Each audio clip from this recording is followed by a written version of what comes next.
Welcome everybody to the VCU Department of Internal Medicine Grand Round series. We're going to go ahead and get started here. Today is May 5th. Happy Cinco de Mayo. Today is all virtual. Our session today is sponsored by the Division of Gastroenterology, Hepatology, and Nutrition. The title of today's talk is Living Donor Liver Transplantation, What's New? So before I introduce our speakers, we will go ahead and just cover a couple of housekeeping items. As you all know, we will have a Q&A session at the end of the grand rounds for about 5 or 10 minutes. You can either ask to unmute yourself, ask the question then. You can use the chat box or the Q&A function, and we can help facilitate those questions towards the end. Also, there is a CME code that will be put in the chat box, and also will be put in the chat box at the end also. I'm going to put a link to the ongoing survey for the Department of Medicine faculty and other attendees for grand rounds. We're going to begin our planning for next season, and so want to know if there are any suggestions or improvements. The session will be recorded and made available on the website. So, for today, I would like to introduce, we will start with Dr. Joel Wedd. Dr. Wedd is originally from Richmond, Virginia, completed his education and training in North Carolina, Boston, and Denver prior to spending 7 years in Georgia as a faculty member. He then returned home to Richmond for a position here at VCU in transplant hepatology. His clinical interests include end-stage liver disease, portal hypertension, and hepatocellular carcinoma. His research interests are in epidemiology, access to care, transplant and liver disease outcomes, as well as allocation, distribution of liver transplantation. Welcome, Dr. Wedd. Our second speaker today is Dr. Vinay Kumaran. Dr. Kumaran went to medical school in New Delhi in India at the Maulana Azad Medical College, did a surgical residency at the same institution, followed by a fellowship in gastrointestinal surgery at the All India Institute of Medical Sciences in New Delhi. He was a research associate at the Marion Besson Liver Research Center at the Albert Einstein College of Medicine in Bronx, New York, working on hepatocyte transplantation. He did a transplant surgery fellowship at the Thomas Starles Transplantation Institute at the University of Pittsburgh Medical Center before returning to India and joined the Sir Ganga Ram Hospital in New Delhi as an assistant and later associate professor and director of liver transplantation. This was predominantly a living donor liver transplant program, and in 2013 he moved to the Gokhelaben Dhirubhai Ambani Hospital and Medical Research Institute in Mumbai to establish a new liver transplant program, the first high-volume program in Western India. He joined the Human Lee Transplant Center at Virginia Commonwealth University in 2019 and restarted the Living Donor Liver Transplant Program. Welcome, Dr. Kumaran. We're pleased to have you here. So we're going to go ahead and get started, and we'll ask Dr. Wedd to start. And we look forward to hearing from both of you. Thank you for joining us today for Grand Rounds. Thank you. Great. Thank you, Dr. Bergman. I'm going to work on sharing my screen here. While I do that, let's do this. Just on behalf of Dr. Kumaran and I want to say thank you for having us, and we're very excited to talk about living donor liver transplantation today. I have, and neither does Dr. Kumaran, have any relevant disclosures for the talk today. The learning objectives for my portion are to understand the indications for liver transplantation, appreciate important aspects of liver transplant evaluation and candidacy, and to recognize reasons to consider living donation over deceased donation. Now, this is my outline for my portion of the talk. I'm going to start very broadly and generally with liver transplantation as a whole, and then narrow it down into living donor liver transplantation throughout my portion. The purpose of that is because in order to understand the important concepts of living donation, you have to have a foundation of the important concepts of liver transplantation in general. So we'll start out with the current state of liver transplantation and discuss the issues with scarcity of liver organs, and then talk about the ethical principles that result from that. Then we'll dig into the liver transplant process, what the liver transplant evaluation looks like, talk about the Meld Score and its limitations, and then we'll start talking more about living donor liver transplant. I have a brief case to present with that, and we'll go over important ethical principles and how we determine recipient and donor candidacy. I like to start with a high-level slide to begin with, and this slide represents kind of a broad view of adult liver transplant and the process behind it. The first step is the recognition of liver transplant need. That can prompt an evaluation for liver transplant. If that goes well, a patient can be added to the liver transplant waiting list, and then priority on that list is determined by the Meld Score. If the Meld Score is high enough, competitive enough for a deceased donation offer, those patients will usually undergo deceased donation. However, if their Meld Score is too low to be competitive for that offer, they have a couple options. They could try to get something called a Meld Exception, which I'll discuss more in future slides, to increase their Meld and make them more competitive for deceased donation. Or they could try to get a living donor to allow them to be transplanted more quickly. Otherwise, they're left to wait on the deceased donation waiting list with a low Meld and low priority. It's worth noting that the ethical principles involved in deceased donation are quite different than that in living donation, and I'll go through those later in the talk. And then a couple points of clarification.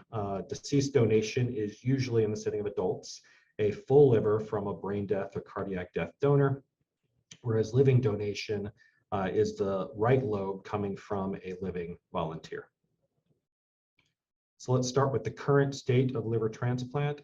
And a prevailing theme throughout the history of liver transplant is one of scarcity, where we don't have enough liver grafts to offer patients who need liver transplant. This is highlighted by data from last year at the bottom.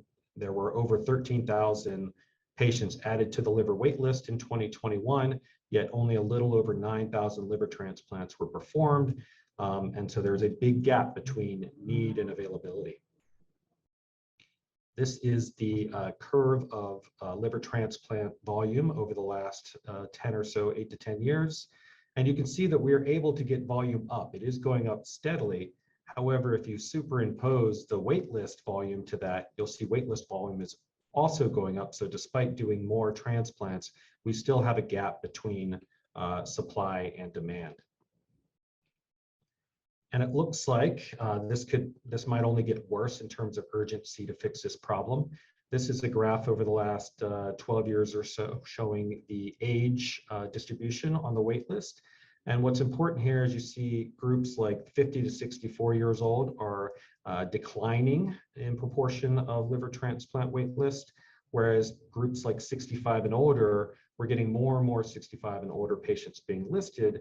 And the reason this is important is because that 65 and older group are the group that are more likely to die while waiting for a liver transplant.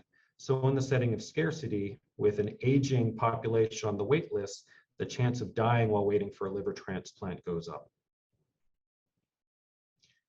And obviously, this is just a problem of supply and demand. In order to fix this scarcity, we have to either reduce demand or improve supply.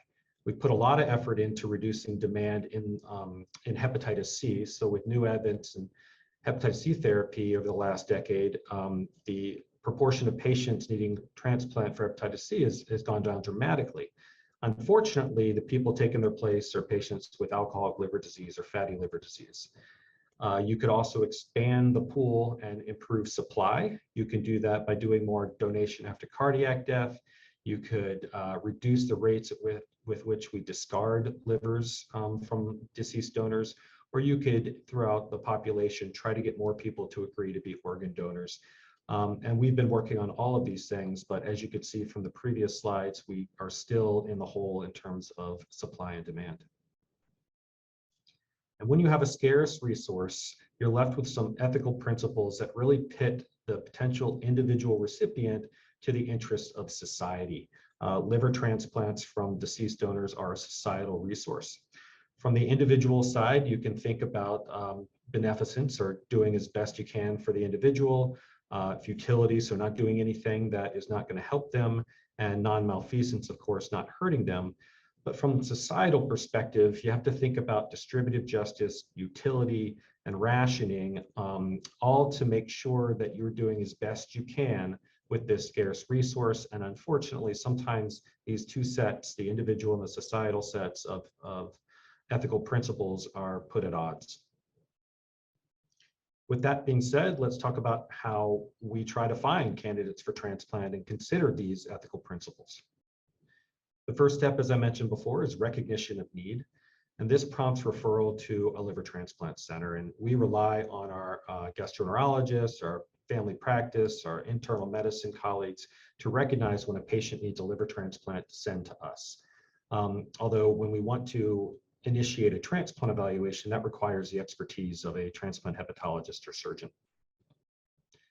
This slide shows the indications for adult liver transplant. By far the most common is patients with cirrhosis with portal hypertensive complications like variceal hemorrhage, hepatic encephalopathy, ascites, etc. After that is hepatocellular carcinoma, and those make up about 20% of patients undergoing liver transplant. Next down, and much less common, is acute liver failure, making up less than 5% of patients undergoing liver transplant. And then you have several rare indications, cholangiocarcinoma, neuroendocrine tumor to the liver, colorectal liver metastases, and some very rare liver-based metabolic diseases. This shows the etiology of liver disease on the wait list over the last 10, 12 years. And I'm highlighting again what I said before, that hepatitis C is going down dramatically in indication for liver transplant. However, you see in the pink line, alcoholic liver disease going up, and this blue line at the top, labeled other and unknown, is predominantly patients with fatty liver disease and NASH. So once we've identified an indication, what does a transplant evaluation look like? Well, the point of an evaluation is really to assess the utility of that transplant, how much the patient needs it, combined with how well they're going to do after the transplant. So as we go through the process, we are looking to confirm the indications for transplant, identify relative and absolute contraindications, make sure the patient is able to have a cooperative relationship with the transplant center, and make sure that they are willing to engage in healthy lifestyle after transplant. The evaluation is made up into three main parts. You have a medical portion of the evaluation where they meet with the transplant hepatologist. They have a broad laboratory evaluation confirming etiology of liver disease, comorbidities, blood type, infectious issues. They have a cardiac evaluation. Some centers will require pulmonary function tests. And then we need to make sure that they're up to date on age-appropriate cancer screening. Next is the surgical portion. They meet with a transplant surgeon.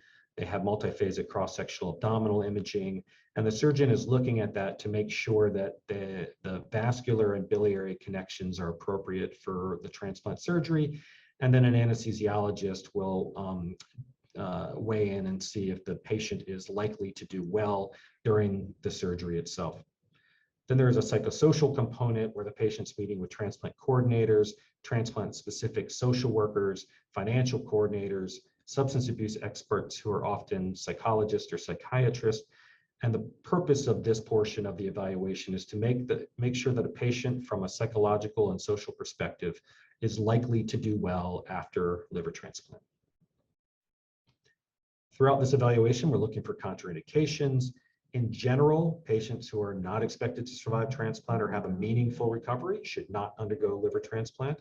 I made meaningful gray because it is subjective, that term. But in general, we're looking for non-hepatic severe diseases, ischemic heart disease, cardiomyopathy, pulmonary fibrosis, bad and uncontrolled infections like sepsis, TB, uncontrolled HIV, extrahepatic malignancies, active substance abuse without plan for abstinence, frailty without the ability to rehab, significant psychiatric issues, lack of social support or transportation, and severe financial limitations. All of these are potential barriers for a patient being a candidate for liver transplantation. If everything goes well, that patient can then be put on the liver transplant waiting list, which is prioritized by the Meld Score. I suspect most of you are familiar with the Meld score, but what it is an equation into which we put 4 results from the blood work, the INR, the total bilirubin, the creatinine, and the serum sodium. This gives us a number between 6 and 40, and the higher that number, the higher the risk of dying over the next 3 months of liver disease. So this is a marker for urgency that allows us to rank a transplant list so that the patients with the highest MELD and the highest urgency are getting their transplants first. The Meld score is quite useful because it is reproducible, it is reliable, it's discriminatory, and it's accessible, meaning you can get a Meld score drawn in any lab in the United States. And so those are very valuable for a score that we use so frequently. This slide shows the 3-month mortality predicted by Meld at different levels, and it ranges all the way from 5%, little under 5% for Meld scores less than 9, all the way up to 75 to 80% 3-month mortality for Meld scores over 40, again highlighting the usefulness as an urgency predictor in liver transplantation. However, the Meld score is far from perfect. Just looking at the labs that are included in the Meld score, you might already be wondering, well, how much does management impact these outside of the liver disease itself? Someone might be on Coumadin and their INR would be affected by that rather than the liver disease. They may have hemolysis and their total bilirubin might be elevated irrespective of their liver disease. Patients with less muscle mass or creatinine is lower and they are disadvantaged by the Meld score in that situation. So the Meld is not perfect. In addition, there are other labs that are potentially important for outcomes that are not included in the Meld score, like the albumin. Pardon me. And there are other clinical factors that are not included in the Meld score, like refractory ascites, bad hepatic encephalopathy, recurrent infections from PSC, all that impact the patient's prognosis, but are not directly included in the Meld score. And what this does is it creates a population of patients potentially waiting for liver transplant with a low Meld score that underestimates their risks of waiting longer for a liver transplant and underserves that population. The transplant community has been aware of this ever since Meld has been a part of liver transplant. And one of the main ways it has sought to address this problem is something called Meld Exceptions. Meld Exceptions come in 2 varieties. You can have a standard exception, which is very highly regulated, but is directed at certain disease states that if the patient meets certain criteria, will get extra Meld points on the transplant list. Those are diseases like HCC, portopulmonary hypertension, etc. Then there are also non-standard exceptions whereby the institution has to write a letter of request to the National Liver Review Board asking for extra points. These are usually low Meld patients that either have a high risk scenario that they don't feel is being captured by their Meld score, or poor quality of life. Unfortunately, non-standard exceptions are less and less frequently successful these days. The amount of Meld points that a patient will get with an exception has varied dramatically with different systems over the last 15 to 20 years. But the current one is that they take the median Meld at transplant for the region that the patient is in, and they subtract 3 points. And that's what this median Meld at transplant is. So that's how exceptions work in order to give these patients a little bit extra opportunity for liver transplant. I should tell you that in order to get competitive on the deceased donor list for liver transplant, generally, and it varies from region to region, patients need to get a Meld score that's 25, approaching 30, or over 30 to be competitive for liver offers. So with that in mind, let's talk about a case. We have a 64-year-old. He has NASH cirrhosis and portal hypertension with lots of complications, paracentesis-dependent ascites, edema, SBP, bleeding varices in the past, problematic hepatic encephalopathy with hospitalizations. Unfortunately, despite all that, his Meld is just not high enough to be particularly competitive for a liver offer from a deceased donor on the waiting list, because it's only fluctuating between 14 and 20. He's been on the waiting list for 4 months without any offer. His quality of life is terrible. And based on his clinical issues, we believe his mortality risks are likely underestimated by his Meld score. So what are his options? We could think about a transjugular intrahepatic portosystemic shunt, a TIPS. We do this frequently for patients with ascites issues or with bleeding varices. Unfortunately, the Meld score is actually created initially to predict risk of death following TIPS, and a Meld score occasionally approaching 20 starts to make us worry that the risk of the TIPS is too high. Additionally, a TIPS would likely exacerbate his hepatic encephalopathy, which is already causing problems. This guy is not a good candidate for TIPS. We could try to get a Meld exception from the National Liver Review Board. This is, again, a petition in writing to a board of people reviewing it. Unfortunately, as I said before, this is being granted in a scenario like this less and less frequently, so this is likely to fail, leaving him on the list with a Meld of 14 to 20 without a lot of priority. So how do we get him a life-saving liver transplant? Just highlighting his situation, he has a Meld score 14 to 20, and if you look at the waiting list, most people on the waiting list have a Meld score less than 25, and most of them are around 15 or less. And so while they tend to have less priority, there are a lot of them.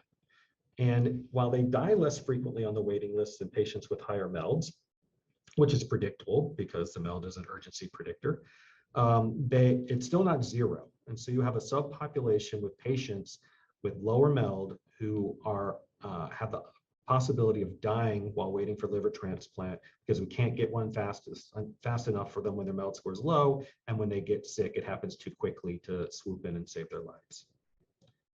In fact, we have ways of identifying patients with low Meld who might be higher risk. This is a clinical staging model in patients with Meld 20 or less, and this staging model has a cumulative incidence of things like ascites and variceal bleeding that if you meet all the criteria, your odds ratio at stage 5 is 13 times higher than patients without those problems, despite having the same Meld. And our case would fit a stage 5 in this scenario. So he would be somebody in this population of people would be people we would want to say, hey, how can we get them a transplant earlier? Fortunately, he says, hey, I have 3 healthy children in their 20s to 30s, a couple siblings in their 50s, and multiple caring friends.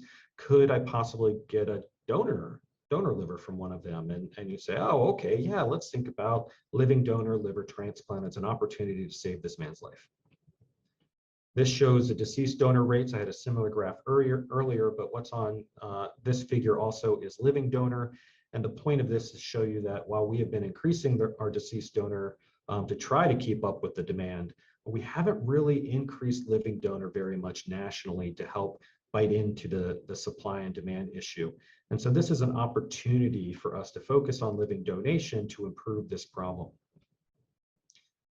And the ethical principles involved in living donation are different than that in deceased donation. It still pits the recipient's benefit against the risk of something else, but instead of societal risks, it's more about an individual donor. And for that donor, we're worried about doing no harm. We're also worried about things like autonomy, making sure they're not being coerced, making sure they're able to give completely informed consent. And we're weighing this recipient benefit versus these donor risks, but it doesn't have the same utility type consideration that societal goods do, societal resources do. So with that, let's talk initially about considerations with regard to the recipient, and then we'll talk about the donor a little bit more. So the recipient, one thing I wanted to point out is the criteria for someone to be a candidate, to go through evaluation and to be considered a candidate for transplant for people potentially going through living donation are the same as those potentially going through deceased donation. However, as I've mentioned, the less requirement of utility-based decision-making really kind of begs the question, well, should we have the same criteria and the same candidacy threshold for living donors as we do for deceased donors? This figure helps us conceptualize this. On the y-axis here, we have the anticipated 5-year survival of a recipient. And this group argued that if you have a anticipated 50%, less than a 50% 5-year survival, well, then you probably shouldn't get a deceased donor, and it should be at least 50% in order to justify the societal impact of using the societal resource. However, if you take the societal aspect out of it, or at least decrease it, and you're weighing against a donor, then perhaps you can have less of a minimum benefit and still do living donor liver transplantation. This is called the slightly less benefit criteria. And we have to consider things like this when we're putting through evaluation, because patients who would not be candidates for deceased donation might have an opportunity with living donation. Who might be people that benefit from living donation? Well, the first one and the most common is like our patient, like our case from slides before. Low MELD despite significant portal hypertensive complications. There are a lot of other potential opportunities for living donation, and I believe Dr. Kumaran is going to go through a lot of those. But basically, for my part, we're focusing on the low MELD portal hypertensive complications. What about the donor? I mean, you have to understand this is a person that we need to have a very high bar for candidacy because they had a zero risk of near-term poor liver outcomes without being a donor, and we are putting them at risk of significant morbidity and mortality with this donor. And it's not only morbidity and mortality, there's also concerns about future candidacy for health and life insurance.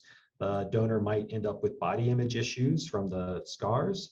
You have to think about what impact there might be on the donor if the graft fails in the recipient. And really, what are the benefits to the donor? They're really limited to social and psychological issues. So when weighing these risks to the donor are the benefits to the recipients, you have to think about all these potential risks to the donor.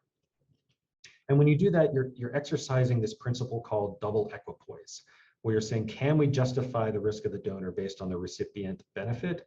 And this figure kind of helps conceptualize this a little bit. As you see, as the recipient benefit on the x-axis gets higher relative to the donor risk, you've got this blue area that suggests that it's ethically justifiable to do a living donation. However, on the other side, where you have higher donor risk relative to recipient benefit, you have these yellow areas that suggest that it's more difficult to justify ethically the risk that you're putting the donor through. And then closer to the line over here, you have gray areas that suggest it's kind of dubious to do it, but unclear. And these are the things that we are thinking about when deciding candidacy issues between recipients and donors. How do we do this at VCU? First step is obviously you've identified a recipient who needs a liver transplant, who might be able to do living donation. And then we have certain donor inclusion criteria as a first step. They must be 18 to 60 years of age, medically cleared, able to tolerate a major surgery, able to give appropriate informed consent, and they have to be at least compatible from an ABO perspective. And this donor evaluation, like the recipient evaluation, is divided into three parts. However, it is different in various aspects. They still talk to a transplant hepatologist and get a large laboratory evaluation. Subpopulations of them will get cardiac testing, and then we will make sure they have age-appropriate cancer screening. They'll also meet with a transplant surgeon who will look at the abdominal imaging. However, one thing the surgeon's doing in this case that they're not doing for the recipient is they're assessing the liver volume. And I'm sure Dr. Kumaran will go through this in more detail, but in short, what you don't want to do is leave either the recipient or the donor or both without enough liver volume for the liver to function appropriately. And then there's, of course, a psychosocial aspect where they meet with living donor coordinators, transplant social workers, and basically there's a focus on any psychiatric illness that might be impacting the decision to be a donor and also impacting potential outcomes after donation. In fact, there are reports of donors committing suicide after donating part of their liver. And then one other unique thing about donor evaluation is this independent living donor advocate, the ILDA. This is a mandated by CMS thing where this person supports the autonomy and makes sure that the donor is ready and gives an opinion on the donor's readiness to do this donation. We are also looking, obviously, for exclusion criteria during this process, and they're kind of what you'd expect, but very high bar. If we see any active liver disease, significant extrahepatic comorbidities, coronary artery disease, even diabetes, those are problems. If the remnant liver is too small for the donor or the donor aspect of the liver is too small for the recipient, if it's a very fatty liver, any active malignancies, symptomatic infections, HIV, inability to follow up or uncontrolled psychiatric comorbidity, substance abuse, and any suspicion of donor coercion or any suspicion of financial exchange, which is actually illegal. All of those are barriers for donor candidacy. And I've left this slide last for my portion of the talk to give you an overview of what's been going on in liver transplant at VCU. In the blue bars, you have total transplants. The red bars are deceased donor transplants. And then the green bars are living donation transplants. And the first thing I want to point out is over on the right side of the graph, in the last 5 years or so, we've had an explosion in volume as our program has just grown significantly. And we're doing a lot more transplants than we were a few years ago. And then on the left side of the graph, I want to show that we had a pretty good growing living donor program back around 2000. However, it seemed to kind of sputter along for a decade and a half or so, and then finally dropped off in 2015 until Dr. Kumaran was recruited and joined in 2019. And he's been steadily building this program after the last few years. Our current goal in the coming year or two is to get to where we're having 3 living donor liver transplants per month, to put our annual living donor transplants in the 30s as the next step of growth for this program. So thank you. After my portion, I wanted to give you my email address in case there are questions that you don't have the opportunity to ask during this session. And I will hand off the reins to Dr. Kumaran to dig more into living donor liver transplantation and the state of the art. Thank you. Thank you, Dr. Wedd. You've set the stage nicely. I'll go over some of the surgical aspects of living donor transplantation. Let me get my slideshow going. So as Dr. Wedd showed us, the supply of organs from brain-dead donors is not enough. Meanwhile, liver resection has become very safe, and it's very rare for someone to die after a liver resection or even need a blood transfusion. And the liver is an interesting organ. Up to 70% of the liver can be resected safely. And the remaining liver regenerates very fast. It more than doubles in size in the first 2 to 3 weeks after liver resection.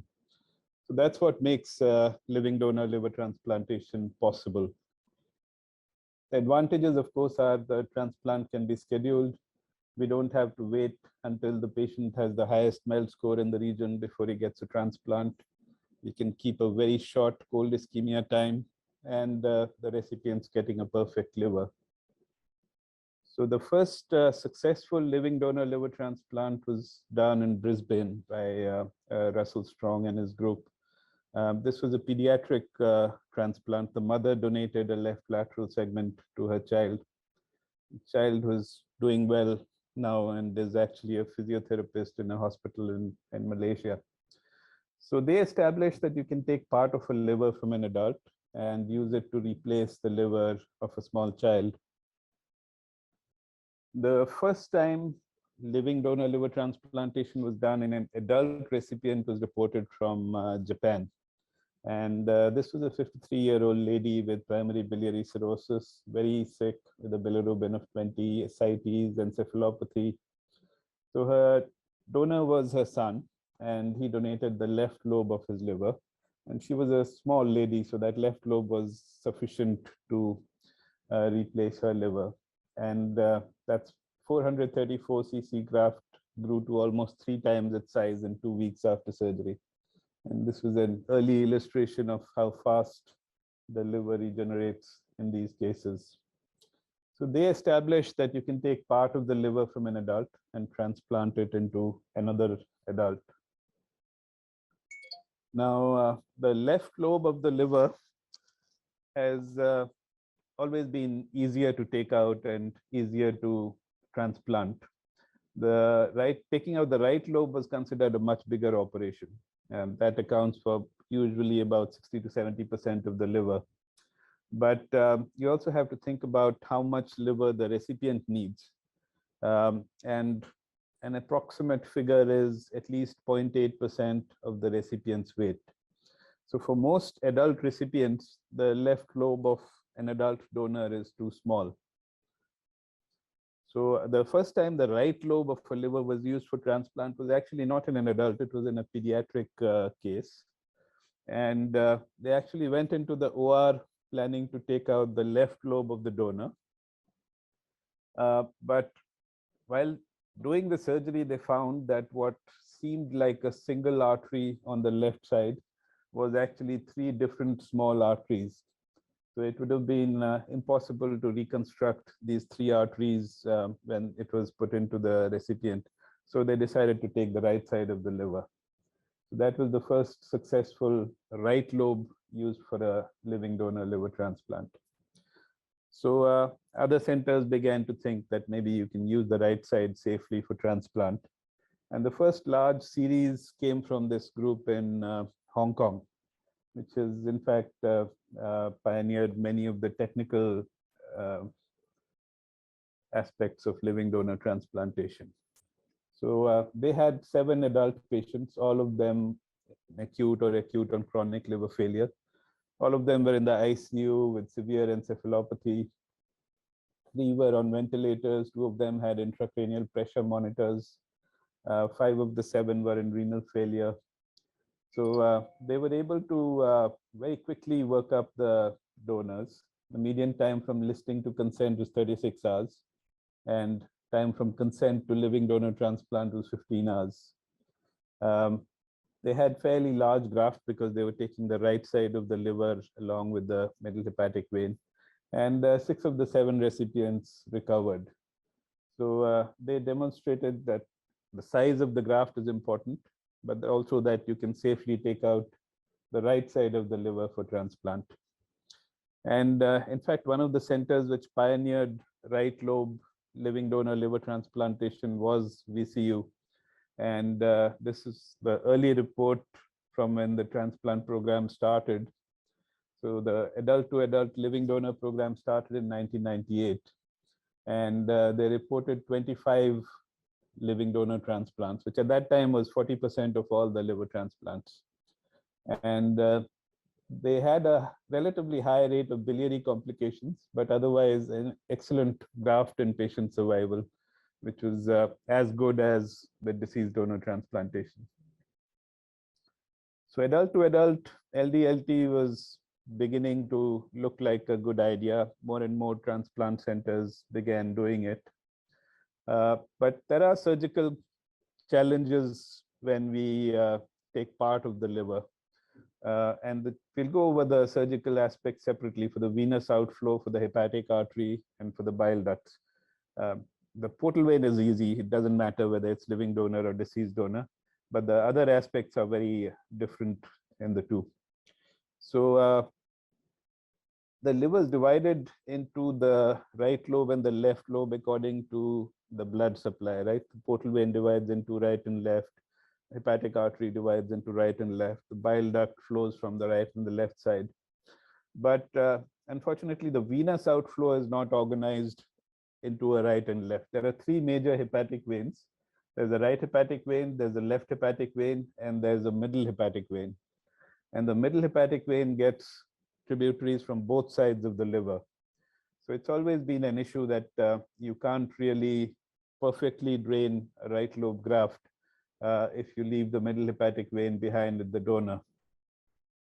So the first report about what to do in such cases came from the Asan Medical Center in Korea. And they reported that in their first 5 right lobe living donor liver transplants, they had quite a lot of congestion of the anterior sector of the right lobe graft. And the result of this is, because that congested part of the graft would have been draining through the middle hepatic vein, which they hadn't taken out. So these grafts behaved like they were much smaller than they actually were. One of these patients eventually recovered after a slow start. The other patient died of liver failure and sepsis. So it became evident that the anterior sector drainage of the right lobe is important, and 2 different approaches developed to solving this problem. So the Hong Kong group would take the middle hepatic vein with the graft and not worry about congestion of the remaining liver in the donor. And the group in Korea would leave the middle hepatic vein behind, but they would reconstruct the tributaries of the middle hepatic vein in the graft, which is much more difficult surgically, but they believed it was safer for the donor. So we developed a sort of hybrid method incorporating parts of both strategies. This was a paper on what to do with the middle hepatic vein, published in Journal of American College of Surgeons. So the right lobe grafts were divided into three types. The standard type was one where the middle hepatic vein tribute territory was not drained at all. The modified type was the Korean model, where some tributaries were reconstructed. And extended was when it was completely drained, so that you had a perfect graft. So over a period of just over 10 years, 693 living donor liver transplants, 596 were adult to adult. After 2006, we started universally including at least part of the middle hepatic vein with the right lobe. So that's the group of patients we're talking about now, 358 cases. So we described 5 different ways of reconstructing the middle hepatic vein, depending on how much of it we could safely remove and how much of it we could leave behind for the donor. And this is an operative photograph. That's the liver has been split in the donor. This is the right lobe of the liver. And this is the middle hepatic vein, which has been included with the graft. We didn't have cadaver veins. So we used to reconstruct, extend these veins using segments of the recipient's portal vein. It's quite a luxury here to have cadaveric iliac veins to do this with. So hepatic venous thrombosis rate was only 0.2% with 1 mortality. Overall patient survival was 88% at a mean follow-up of about 800 days. There was no effect on the donors of the 5 different ways of dealing with the middle hepatic vein. It had no effect on donor recovery. All the donors did well. So you can take the middle hepatic vein with the right lobe without hurting the donor. Another issue in living donor transplantation has been arterial complications. And in most series, there's a higher incidence of hepatic artery thrombosis because the right or the left hepatic artery, they're very small and short. There may be more than one artery to that part of the graft. There may be a size mismatch between the recipient and the donor artery. So different centers have used different approaches to reducing the hepatic artery thrombosis rate. Some centers use a microscope and have a plastic surgeon come and do the arterial reconstruction. Some centers use routine anticoagulation. So we were at a fairly high volume living donor transplant center, and we tried to standardize every step of the operation. So what we call the W technique is a way of making the arterial anastomosis very standardized so that anyone can do it. So it doesn't depend so much on surgical skill. And it's basically a way to splay out the ends of the arteries and to divide the circumference of the arteries into halves and half of halves, so that you basically put 8 sutures along the circumference of the artery on both sides and get a very reproducible and safe connection. So the data for this method, this was 675 liver transplants at 2 centers, most of them living donor transplants. In the beginning, the senior surgeon in the team used to do all the arterial reconstructions. So he did 443. In 12 of them, he called in the plastic surgeon to help with the reconstruction. And once we developed this technique, it was used by 5 different surgeons. 4 of them were doing arterial reconstructions for the first time. So 232 using this technique. And the hepatic artery thrombosis actually went down from 2%, which was already low, to less than 1%. And in our series, the last graft loss due to hepatic artery thrombosis was way back in 2010. Meanwhile, the VCU program was continuing to grow. This was updated outcomes, 6 years, 69 living donor liver transplants, which accounted for 25% of the transplants. The living donor transplants had less rejection, but they tended to have more biliary complications. During this period, the waitlist mortality was about 20%. So the idea was to erode that waitlist mortality by doing living donor transplants. One of the problems was at the difference in cost. So a living donor transplant cost about $50,000 more than a deceased donor transplant. There was a learning curve effect. So if you compare the outcomes in the first 23 Ldlps with the next 46, the outcomes were significantly better. They went from a 64% 1-year survival to 83%. So the more living donor transplants you do, the better you get, but it's still expensive. What drives the cost is, to some extent, the donor's hospital stay, but much more than that, the biliary complications, which are more common in living donor transplant. And again, biliary complications is one of the things we reported our technique on. And the basic principle is that biliary complications happen if the blood supply of the bile duct is disrupted. And the blood supply of the bile duct runs around the bile ducts in the Glisonian sheath. So our idea was that we should leave the Glisonian sheath intact and not do any dissection there.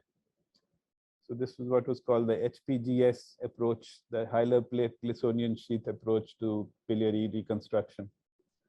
So 460 living donor liver transplants, 402 had at least 3 months follow-up. And the first 158, we'd been doing the conventional way of dissecting out the hepatic ducts and dividing them. And then we switched to the Hpgs approach. Once we switched to this, we became more confident in terms of accepting variant biliary anatomy. So we would accept any biliary anatomy after patient number 185. So this is an operative photograph. This is the common hepatic duct. This is the hepatic artery coming behind it. And as you can see, there are normally branches of the hepatic artery which go into the hilar plate and supply the bile duct. And if we do any dissection around the bile duct to try and define them, then we disrupt this blood supply. So here the donor liver has been split and is ready to be removed, but the bile duct is still attached. Hepatic artery and portal vein are still attached, but everything else is disconnected. And this is what the bile duct looks like when it's removed using this technique. So there's a sheath of tissue around the bile duct with the blood vessels visible in that sheath. So a well-vascularized bile duct will have better healing. So the hospital mortality went down from 12% to 6%. Biliary complications went down from 15% to 5%. And the proportion of biliary complications that required surgical intervention to correct them went down from 44% to 7%. And since we were accepting all biliary anatomies now, the proportion of graft which had multiple ducts went up to 42%. So biliary complications have been called the Achilles heel of living donor liver transplantation, but it's not that bad anymore, and it's no longer a consideration where we worry about it, because our interventional radiologists have become very good at managing these complications even when they happen. So technical refinements have been developed which reduce most technical complications in living donor transplant. But the major concern always is to minimize the risk to the donor. And the best paper looking at donor risk was this one from the Johns Hopkins group and UNOS, which came out in 2012. And what they did was they looked at all living donor liver transplants in the US up to that point. And the early post-op events were reported to OPTN, but they also went to the Social Security death master file to try and identify later problems. And they compared liver donors with kidney donors and participants in the health and nutrition survey, so that you have a group which hasn't had surgery as well. And 4,000 odd liver donors, most of them were related. The part of the liver donated, left lateral, left lobe, right lobe. And what they found was the liver donors had 7 deaths within 90 days of transplant, 1.7 per 1,000, which was more than the kidney donors, but fairly low. And it didn't differ depending on whether it was a pediatric recipient or the part of the liver donated. And the long-term mortality was exactly the same between the kidney donors, the liver donors, and the normal population. And the causes of death are somewhat unpredictable: anaphylaxis, overdose, suicide, not necessarily related to the technique of operation itself. So we always worried about the donor, but it's not as bad as we tend to think. High volume centers tend to have better outcomes, and the Pittsburgh Center recently published their findings with a large volume of living donor liver transplants. In fact, they do more living donor transplants than deceased donor transplants. So they published outcomes over a period of 10 years, 245 living donor transplants, and they found a better 3-year survival with living donor transplants than with deceased donor transplants. Less intraoperative blood transfusions, shorter hospital stay, less need for dialysis, and even less biliary complications. And elderly patients did better with living donor liver transplant than with deceased donor transplant. And even the cost of transplant was almost 30% less with living donor transplant. This is the survival curve of the two groups. Living donor liver transplant is now clearly and demonstrably superior to deceased donor transplantation. And Dr. Wedd has already gone over some of the aspects of selecting HCC patients, so I'll go over this part. I'll leave this part of the talk and come directly to what we've been doing in the VCU program since 2019. So we restarted the program in July 2019. We did 3 living donor transplants in 2019 and 17 in 2020, which included the first ABO incompatible living donor transplant, the first domino living donor liver transplant, where the recipient had familial hypercholesterolemia, and her liver could be transplanted into another patient who had metastatic colorectal cancer. And we did 18 in 2021, and we started our program offering living donor liver transplants to patients beyond the criteria for deceased donor transplant. And we did the first right posterior sector graft in the US last year. Dr. Wedd has already gone over who would be a good candidate for Ldlp, but briefly, someone with a relatively low Meld score, a BMI less than 40, not in renal failure. Elderly patients are good candidates for Ldlp. And with patients with HCC, we don't need to wait for the cancer to grow to the DDLT criteria. We don't have to wait for 6 months to get exception points. And some patients beyond criteria may also be candidates for our protocol. We've already gone over who can donate. And to summarize, living donor liver transplant has been standardized to the point where it's clearly superior to deceased donor liver transplant in terms of recipient outcomes. Any patient who can have a deceased donor liver transplant can have a living donor liver transplant. Some patients who cannot have a deceased donor liver transplant may also be candidates for living donor liver transplant. Donor safety has improved. Major morbidity is now rare and mortality is rarer still. What we saw was the US data, but single high volume centers like the Asan Medical Center in Korea have done more than 5,000 living donor liver transplants without any donor mortalities. So thank you for listening, and we can take questions now. If stop sharing my screen. Thank you both, Dr. Wedd and Dr. Kumaran. Thank you for presentation. We'll go ahead and take any questions now, or if anybody in the audience has any comments, feel free to do so. Share now. I put some links about the program and healthcare referrals if folks want that in the chat box.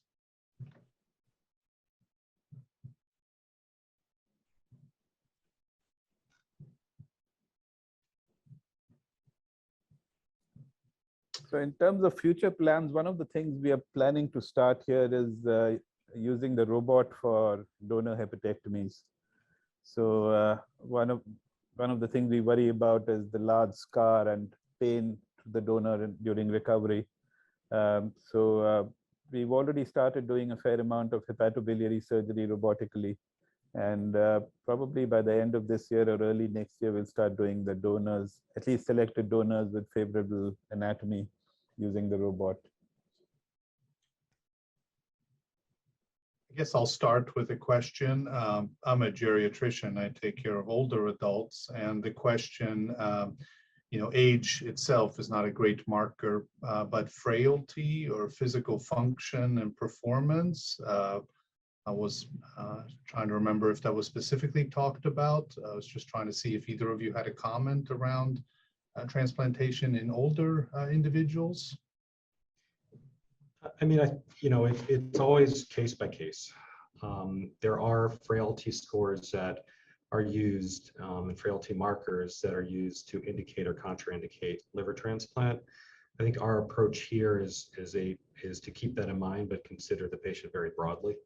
And we not infrequently transplant people in their mid 70s, and we've got a couple people on the list in their 77 or so. So it really is, age is not a number. Frailty is certainly an important aspect of it. I tend to think of it if they're well over 70 or even over 70 and have some other comorbid conditions, diabetes, et cetera, and some degree of frailty, I'm very nervous about their candidacy. But ultimately, it is a multidisciplinary decision-making between hepatology, surgery, and all the coordinators and the psychosocial aspects as well. So we put it all together to try and make a determination, but frailty is part of it. Thank you. There's a comment in the chat box here on the Q&A. What do you attribute to better survival since about 2016 of waitlist mortality? Was there a drug that came out around that same time? Yeah, I'll give Vinay a chance to comment on that too, but I think that the state of the art has advanced is one of the things, and I think selection is getting better as well. And I think the transplant across the country is, I mean, are you talking about outcomes, or are you talking about our volume in the last? Waitlist mortality, I think, better waitlist mortality. Nationally? Yeah. Yeah, I mean, I think it's just an advancement of the state of the art. So I think two of the things which have happened since then is, one is the allocation system has changed. Yeah. So patients with higher Meld scores are allocated livers from a larger area. It's a 500 nautical mile area within which they will get offers from. So the high Meld patients tend to get livers quickly. So their mortality has gone down. And unfortunately, the other thing which has happened is that the number of donors has gone up partly because of the drug overdose deaths because of the opioid epidemic. So a large proportion of our donors are actually young people dying of drug overdoses. And that increases the supply of organs. And so it reduces our waitlist mortality. But from the overall healthcare perspective, it's not a pretty picture. Thank you for sharing. Dr. Syme, any comments, thoughts?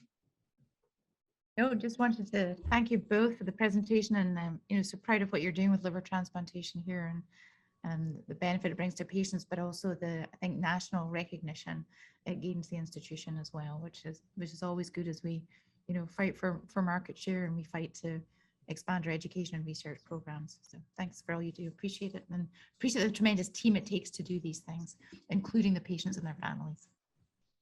Thank you. Thank you. Thank you so much. Would love to have you back in a couple of years to share additional success that you will likely have. So thank you so much for sharing exciting progress.